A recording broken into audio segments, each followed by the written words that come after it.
Ассаляму алейкум, дорогие друзья!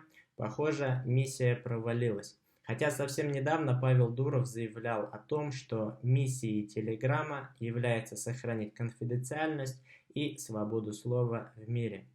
Сегодня были заблокированы оппозиционные башкирские телеграм-каналы, такие как Куштау Онлайн, тот самый из Башкорт и Башнацполит.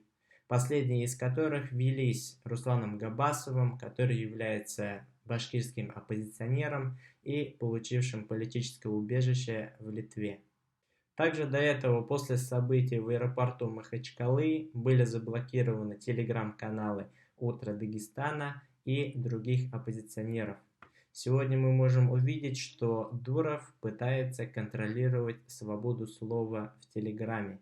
И сегодня мы видим, что все больше и больше соцсети и мессенджеры подвергаются контролю. Свобода слова и свобода мнения может выражаться только в рамках политики государства сегодня. И тогда ваши каналы будут продвигаться и не будут блокироваться. Пора нам и самим создавать мессенджеры. А пока я создал свой телеграм-канал, который я добавлю в описание, в ответ на действия Дурова. И также я буду отправлять туда все новые вышедшие ролики и последние события в Башкортостане и в мире.